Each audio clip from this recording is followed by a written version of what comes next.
again, everybody. This is Nicole from Wildflower Valley Farm, and I want to welcome you all back. Today I am in my sunroom and I am preparing to start some seeds.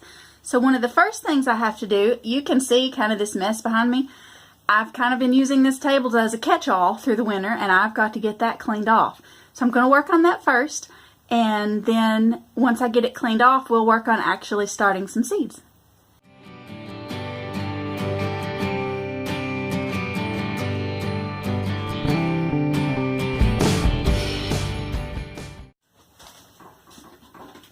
So I'm going to be making my own seed starting mixture, and everybody does things differently.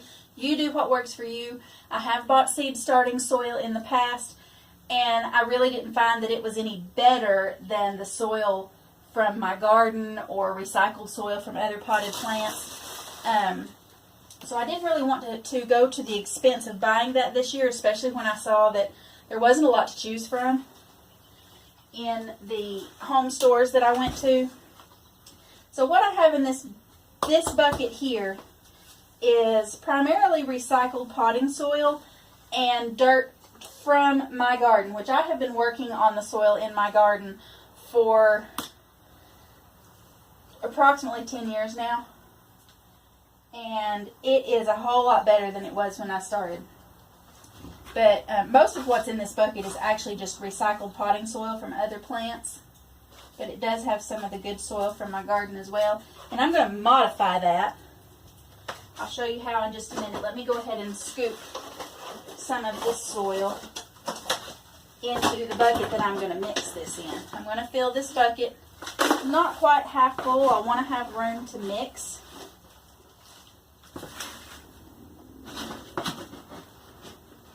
And you'll see as I go through this today that I use primarily recycled materials. I do not buy anything that I don't have to, partly because I'm on a budget and partly because I don't throw anything away unless it's actually trash. If it has a purpose or if I can reuse it to keep myself from having to buy something, I do. I don't remember where I bought this bucket, but I've had it for years. These buckets I found at the Dollar Tree. They're $1 a piece. They're great for what I'm going to be using this for. This is an old coffee tin that I'm just using for a scoop.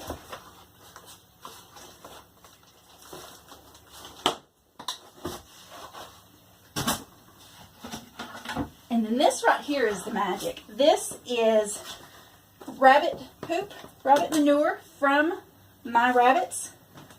And I've soaked it in water. It's been soaking for about a week or so. I can't remember exactly what day I put it in the bucket. When it sits in a dry place, it kind of dries out and gets real hard. And it's hard for plants to extract the nutrients from it when it's so hard. Plus, it doesn't mix well with your potting soil. So I soaked it in some water, and I'm just going to use a little scoop here and put approximately, not quite as much manure as what I had of the potting soil in there. And then I am going to mix that with, I thought I had something here to mix it with, so give me just a second to go find that. Okay, here we go. I found an old wooden spoon that I will never, ever, ever be using in my kitchen again. I am going to designate it strictly for gardening purposes from here on out. But I'm just going to mix this around till it's thoroughly mixed. And it's okay. You saw that there was some hay mixed in there.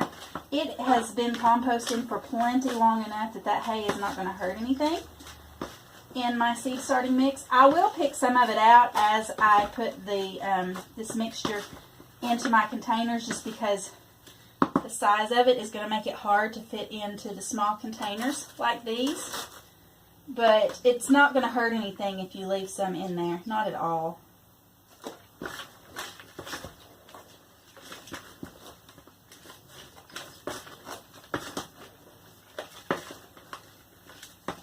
But putting this rabbit manure in there, as I do more videos as the spring goes on, you'll see I put rabbit manure in every single hole when I plant a seed or a plant, because this stuff is like gold for your garden.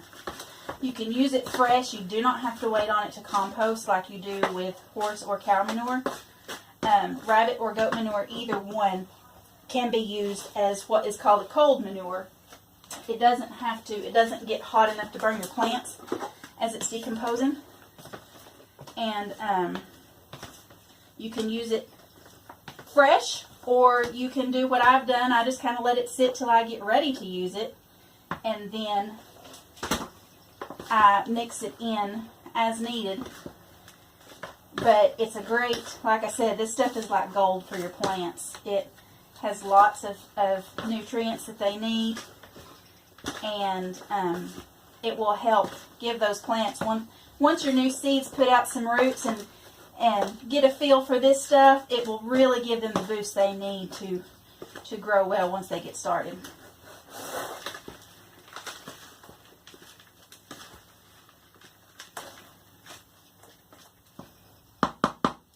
Now, I am comfortable with dirt. It doesn't bother me that there's poop mixed in here. That's why we have soap. I do make my own soap.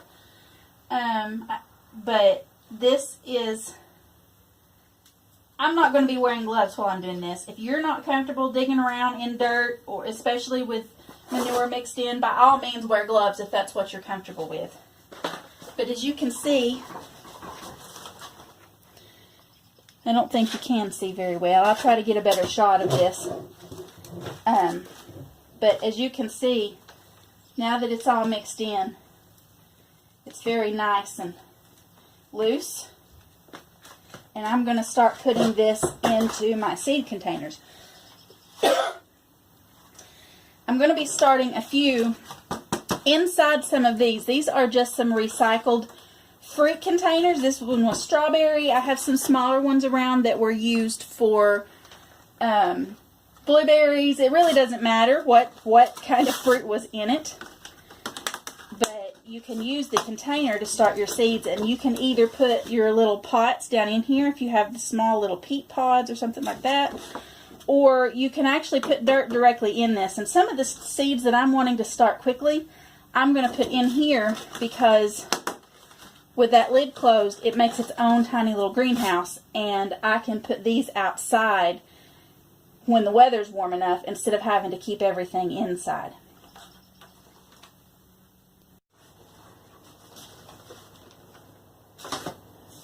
What I'm doing here with this strawberry container is I am going to make some little pots for starting the seeds. Now, you can't leave them in these for very long, but it does help to have, I find that it helps to have smaller containers when you're starting your seeds, so you're not having to divide things if you end up having several seeds that do germinate.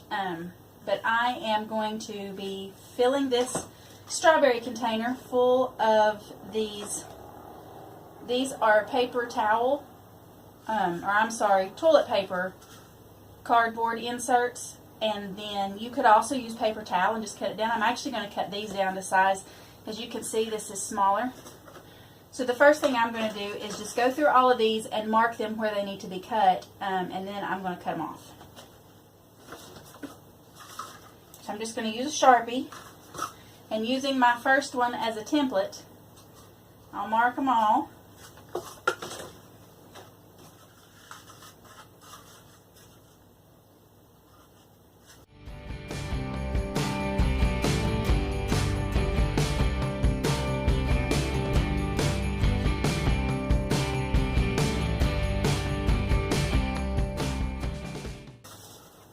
So then I'm going to go through and cut these.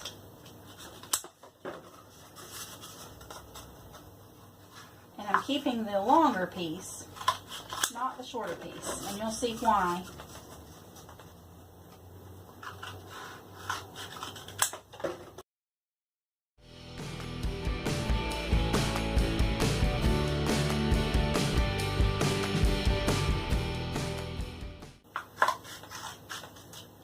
If you wanted to, you could leave them the length that they are and not cut them.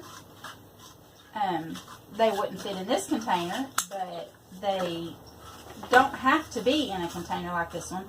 I'm just doing this because the seeds I'm going to be putting in here, like I said, are seeds that I want to start quickly, so I want to give them that extra boost of having some extra warm temperature. And then these pieces I will just recycle. They also make great toys for your rabbits. If you like to give toys to your rabbits, they can throw these around, shred them. I actually think I'm going to do that, so I'm going to save these and give them to the rabbits.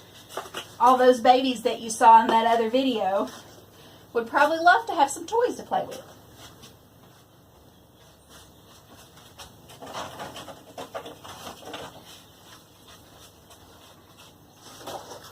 So the next thing I'm going to do with all of these tubes is, you'll see I have cut this. Get a little closer to the camera so you can see what I have here. I have cut this, and all I have done is made a little snip so that there are 4 sections that are approximately the same size. And the reason that I'm doing that is because when you fold these in, they will overlap and make a little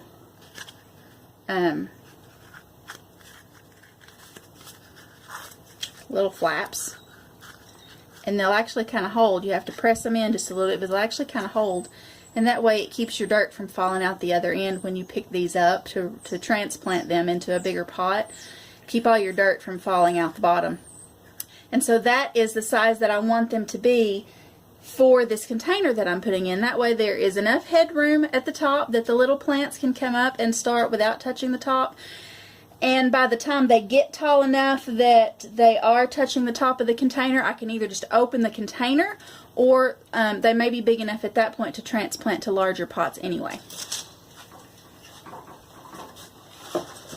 So I'll show you again what I'm doing here. I just cut. It's maybe a 1/2 inch. I am not that great at estimating measurements. I'm just eyeballing it. But it's approximately a 1/2 inch cut. And then just fold each one over. You want them to be approximately equal. This is not rocket science. They do not have to be exactly equal. They do not have to be exactly the same size. You just want to get relatively close, so that when you fold them together, they'll kind of catch on each other. And the, I don't know if you can see the hole in this one. The second one that I did is a little bit bigger than the one that I did in the other, and that does not matter at all. It does not make any difference. So I'm just going to go through all of these and snip them real fast. And when I come back, I'll start filling them with soil.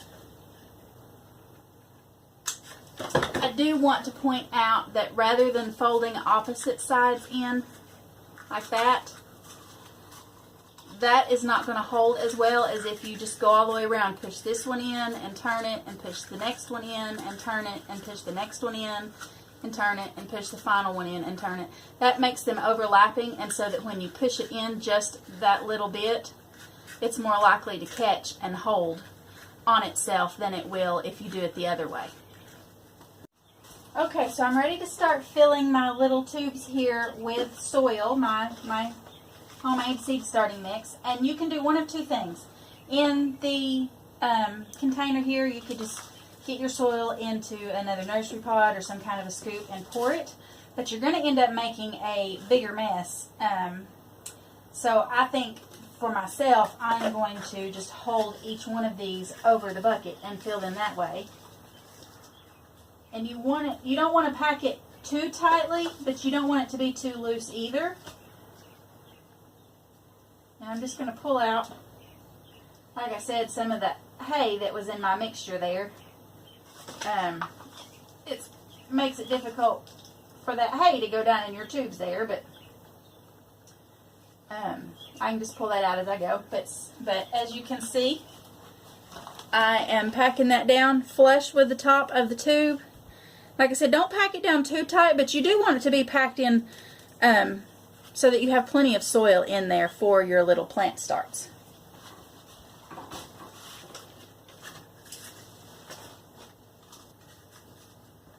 I'll try to do two at once and see if that's any faster. This is a little bit time consuming, but when you are trying to do things within a budget and trying to be resourceful on your homestead or your farm, sometimes it's worth doing things that are a little more time consuming instead of doing the fast, easy more expensive thing, which would be to buy some of the little pre-filled peat pots. I think you can get those in some parts of the country, or the little peat little pod things that they're kind of flat when you buy them, the little discs, and once you soak them in water they grow, but they're about the same size as these little tubes, and they're not reusable. These tubes are not either, but the tubes didn't cost me anything. I was gonna have to buy the toilet paper anyway, and then normally would just throw these tubes in the trash. So they are saving me money by using these instead of those little peat pots, or the little pod things, or anything else. A soil block maker, a lot of people like to use those, and I have never used one. They might be worth the money, but to me they seem a little expensive when I have other options that I can do instead.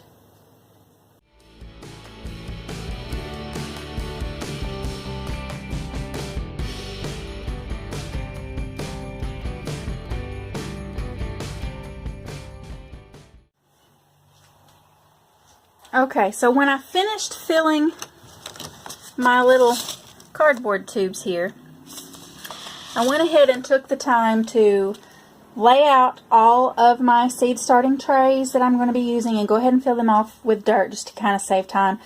And what you see laid out here are the seeds that I'm going to be starting in each container. And no, I am not any kind of ambassador or sales representative for MI Gardener, but that is who I decided to try my seeds from this year, because on the surface they appear to be such a great value. I'll just give you an example here. The red romaine lettuce, there are approximately 500 seeds in this package, and the package is only 99 cents. All of their seeds are only 99 cents. The kohlrabi, for example, approximately 300 seeds, still only 99 cents. Now, depending on the size of the seed, every packet does not have that much seed in it. This Malabar spinach only has 50 seeds in it, but that is a more rare type of spinach in my part of the country, at least. It's not something I have seen anywhere in any of the local box stores. I've only been able to find it online, so I'm making the assumption that it's hard to find. But there's only 50 seeds in there, but they appear, I haven't opened the package yet, but just feeling through the package, they appear to be a much larger seed. The same thing on the tomatoes. This is a variety of tomato I have never tried before, so I'm interested to try it this year.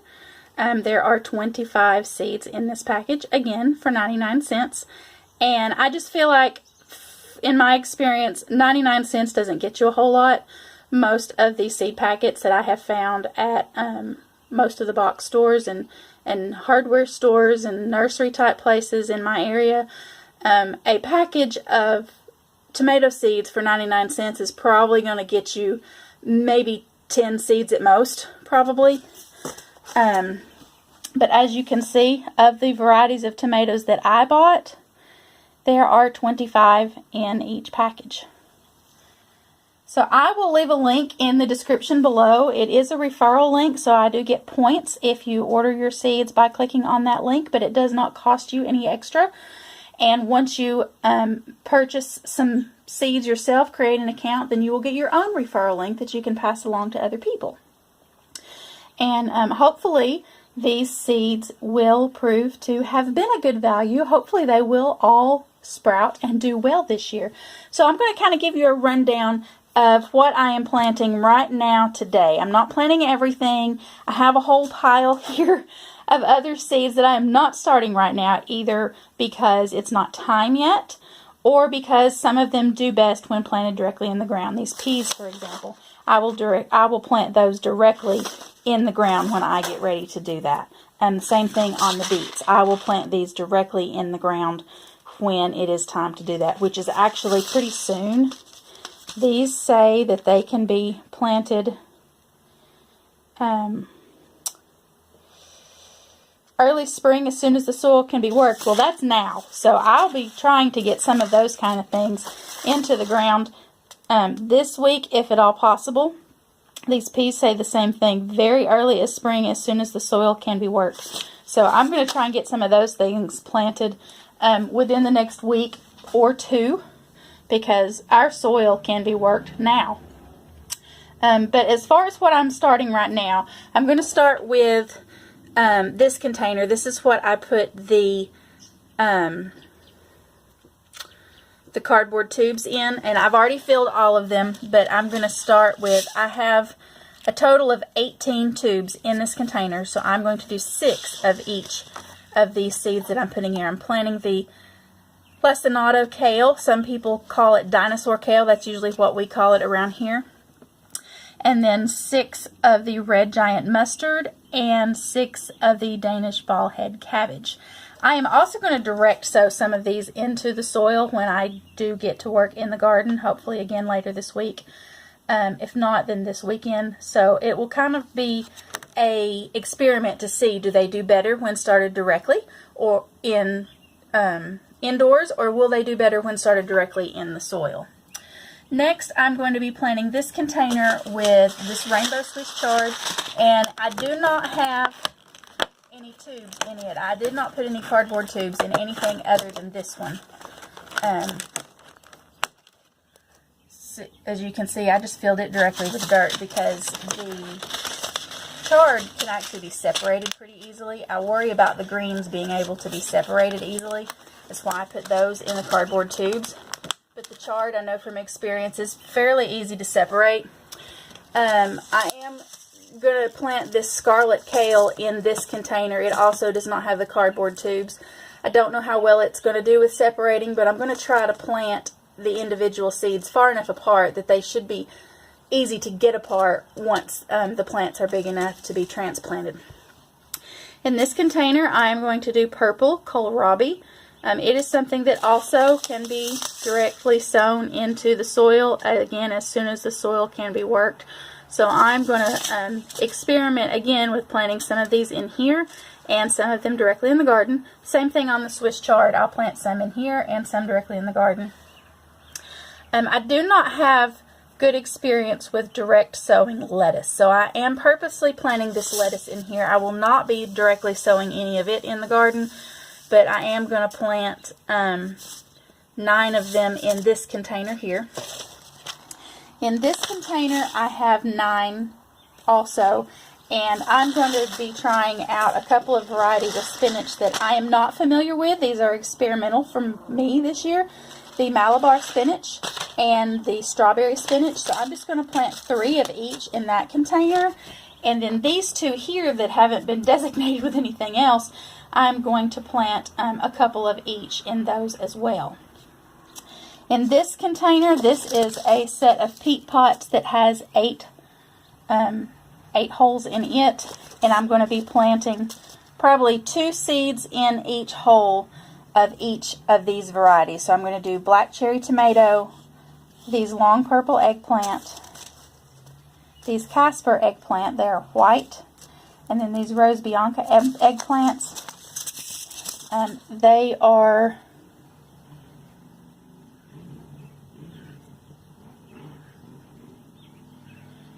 I'm reading to see if it says how large the fruit is. It doesn't really say, but it appears to be.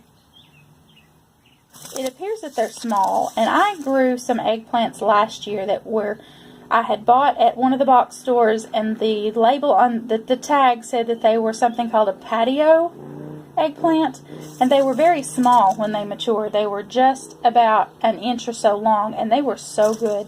So I bought these hoping that they are about that size when they are mature. So we'll see how those turn out as well. And then in this one, this is another one of the peat containers that has 8, and I'm going to do the same thing. I'm going to plant 2 seeds of each of these tomatoes, and I'm doing the Japanese black trifle. I'm not sure if that's the correct pronunciation. Somebody correct me if I'm wrong. These green zebra tomatoes, I bought plants of these in the past from a nursery that is up in Johnson City, Tennessee. It's a little too far to be worth driving up there if I don't have reason to be there already. So I don't want to go up there and buy plants again, so I thought I would try these seeds. And then the Cherokee Purple Tomato, and again, a new variety for us, the Chocolate Stripes Tomato. I like to try new tomatoes periodically and just kind of see how they do. And then, you know, if we like them, great, I'll grow them again. If we don't, then I'll do something different next year. In this container, I am going to go ahead and do all 6 of them in this red sorrel. I've never tried sorrel before, but I have heard so many people say how wonderful it is and how much it, how it tastes just so great when eaten as a green. And so I'm going to try it. I've never had sorrel. I've never tasted it before, but again, 99 cents for 250 seeds. I figured it was worth trying it out. And then in these 2 pots here, both of these, I'm going to plant some of these Purple Beauty sweet peppers. This right here, I think, is my purple pepper from last year. So hopefully it will sprout. But if not, then I'll have some of these to replace it with. And I don't know what I will do about not having any of the gypsy peppers. I may end up having to buy plants for those because I don't have any seeds for them. I have not been able to find seeds yet. So I may have to buy plants, but if I do, those will be the only plants that I buy. I'm going to start with this container here and go ahead and plant the lacinato kale, the red giant mustard, and the Danish ballhead cabbage. So I'll move the seed packets out of the way. And I'll start with the kale because that's just what was on the end that I'm starting with. I'll open the package and I'm going to put 3 seeds in each of those little containers in the hopes that one of them or more will actually sprout. And as you can see, these seeds are tiny, tiny, tiny. So I'm going, the package says that they should be planted 1/4 to 1/2 inch deep. I generally don't go by the instructions on the package because to me that just seems like an awful lot of work for those little plants to have to come up that far when they're obviously so tiny to begin with. And a general rule of thumb is to plant most seeds you want to plant the depth of the seed itself. So as you can see, those are not very deep. It's not going to take much to get those in. So what I'll do, I have 3 that I have pinched in my fingers right here. And I'll just put them right on top of the soil. And then just very gently press them down. I didn't press them down very hard. They are not going to be any deeper than the seed itself. And again, just put them somewhere close to the middle and press down just a little bit.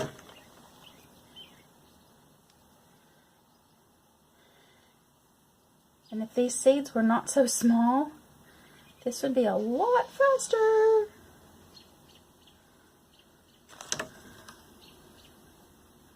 Put those there, poke them down. Put those there, poke them down. I'm purposely not putting them all 3 together. I don't know if you can see. I am sprinkling them on the soil. They're close to the middle, but not exactly. And poke them down. I want these to sprout quickly because I should have planted them already. I'm actually late for the zone that I'm in for planting these. We are in zone 7 and I am getting a late start in planting these. I should have already had them planted. So I'm trying to give these a little bit of a head start by babying them as much as I can right from the start, from the very beginning. Give them all the help I can give them. That's why I'm also going to be planting some of these directly into the ground, and we'll see what does best. It's late for starting them indoors, but probably not too late for starting them outside. So we'll see what does better. I'm hoping that starting them in this plastic container will encourage them to sprout a little faster than they otherwise might. I'm going to give them a quick spray. When you're starting seeds, you want to water from the top and the bottom. So I'm watering from the top with my spray bottle. And then I will water from the bottom when I get everything done.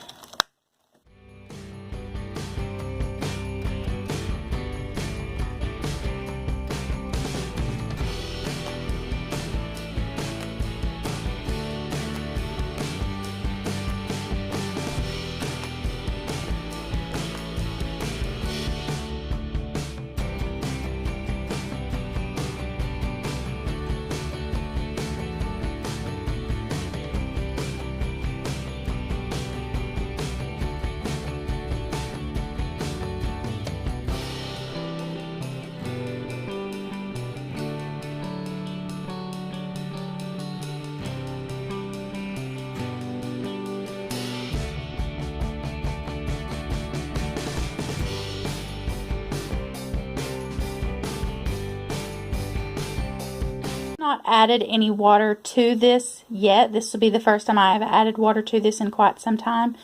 The reason is because these plants back here are primarily dormant, except for maybe the mum, and they don't need a lot of water, so I don't water them very frequently, but they are going to be coming out of dormancy because warm weather is here, and so it's okay that they're going to be watered a little more frequently because they're in the same container with these seed startings that I'm working on.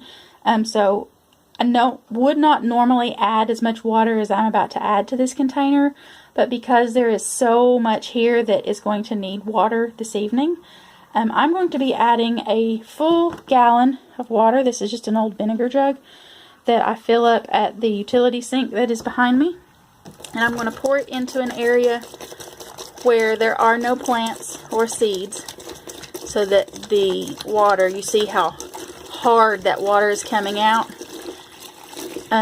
It would make ruts in the soil and damage your seeds if you poured that directly on anything. So I like to pour it to where it lands directly on the plastic below.